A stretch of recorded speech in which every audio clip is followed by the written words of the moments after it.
শীতের সন্ধ্যায় এরকম গরম গরম স্যুপ যদি বানিয়ে খাওয়া যায় শরীরের পক্ষেও কিন্তু খুব ভালো, আর শরীরে গরম রাখবে। সর্দি কাশি খুকি সবই কিন্তু দূর হবে, শরীরকে সুস্থ রাখবে। তো বন্ধুরা, আজকের রেসিপিতে আপনাদের সবাইকে স্বাগত। সবাই কেমন আছেন? আশা করছি ভালো আছেন। তো চলুন বন্ধুরা, আজকের রেসিপি শুরু করা যাক।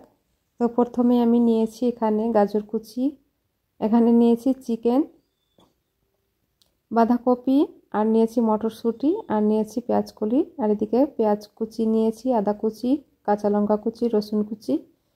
এদিকে আমি প্যান চাপিয়ে দিয়েছি চুলোয়, দিয়ে দিচ্ছি রসুন কুচি, হালকা এটিকে রোস্ট করে নিচ্ছি। তারপরে দিয়ে দেব আদা কুচি। অবশ্যই এগুলোকে কুচিয়ে নেবেন, তাহলেই কিন্তু ভালো লাগবে বেশি স্যুপটা। আর এদিকে কাঁচা লঙ্কা কুচি, পেঁয়াজ কুচি দিয়ে দিলাম, দিয়ে হালকা এটিকে রোস্ট করে তারপরে দিয়ে দিচ্ছি চিকেনগুলোকে আগে আমি সিদ্ধ করে নিয়েছি, তারপরে এরকম ছোট ছোট টুকরো করে ছাড়িয়ে নিয়েছি। আর দিয়ে দিচ্ছি গাজর কুচি, এক এক করে সবজিগুলো আমি দিয়ে দিচ্ছি। এটিকে হালকা কিছুক্ষণ রোস্ট করার পর তারপরে দিয়ে দিচ্ছি বাঁধাকপি, তারপরে দিয়ে দিব পেঁয়াজের কলি। পেঁয়াজ কলি দেওয়ার পর এবার আমি অনবরত নেড়ে যাব। নাড়াচাড়া কিছুক্ষণ করার পর আমি দিয়ে দিচ্ছি এখানে স্বাদ মতো লবণ, তারপরে দিয়ে দিচ্ছি চিলি ফ্লেক্স,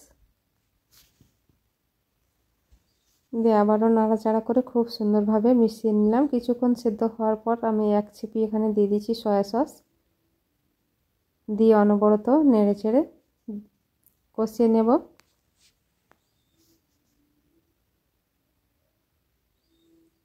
আমি ঢাকা দিয়ে সেদ্ধ করছি না এখানে। তো খুব ভালো করে কষিয়ে নেওয়ার পর এবার আমি যতটা স্যুপটাকে ঝোল রাখতে চান সেই অনুপাতে কিন্তু জলটা দিয়ে দিতে হবে। ঠিক একটা বাটিতে আমি 3 চামচা নিয়ে নিচ্ছি কর্নফ্লাওয়ার। এবার আমি অল্প জল দিয়ে কর্নফ্লাওয়ারটাকে গুলিয়ে নিচ্ছি। তো খুব ভালো করে গুলিয়ে নিয়েছি, আর এদিকে আবারও ফুটে এসছে, তো নেড়ে দিচ্ছি। আর এদিকে যেগুলো ফেনা হয়ে আছে সেগুলোকে কিন্তু হালকা করে করে আমি চেঁচে ফেলে দেব। এই ফেনাগুলোতে কিন্তু স্যুপটার কালারটা নষ্ট করে দিতে পারে। আর দিয়ে দিচ্ছি আমি গোলমরিচের গুঁড়ো 1/2 চামচা, আর একটা আমি ম্যাগি মশলা নিয়েছি, সম্পূর্ণ ম্যাগি মশলাটা দিয়ে দিলাম। এই ম্যাগি মশলাটা দেওয়ার জন্য স্যুপের স্বাদটা আরও দ্বিগুণ বেড়ে যাবে। তো সবজিগুলো 90% সেদ্ধ হয়ে আসলে আমি দিয়ে দিচ্ছি এখানে ওই কর্নফ্লাওয়ারটা গুলে রাখা, দিয়ে দিচ্ছি, দিয়ে অনবরত নেড়ে যেতে হবে, একটু স্কিপ করা যাবে না।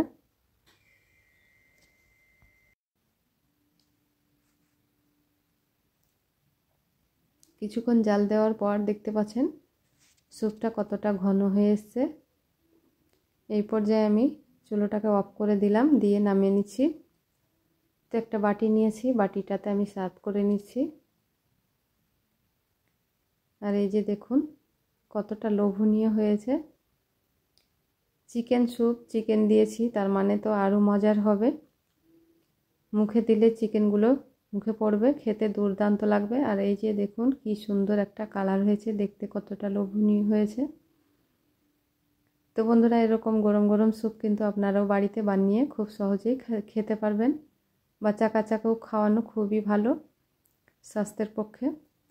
তো আশা করছি ভিডিওটি ভালো লেগেছে। ভালো লাগলে অবশ্যই লাইক দিতে ভুলবেন না। চ্যানেলে নতুন বন্ধু থাকলে চ্যানেলটিকে অবশ্যই সাবস্ক্রাইব করবেন। ফেসবুক থেকে দেখে থাকলে পেজটিকে ফলো করবেন, আর বেশি বেশি করে বন্ধুদের সামনে শেয়ার করবেন ভিডিওটি। এখনকার মতো এখানে বিদায় নিচ্ছি, আবার দেখা হচ্ছে পরবর্তী ভিডিও নিয়ে। ততক্ষণ সবাই ভালো থাকবেন, সুস্থ থাকবেন। আল্লাহ হাফিজ।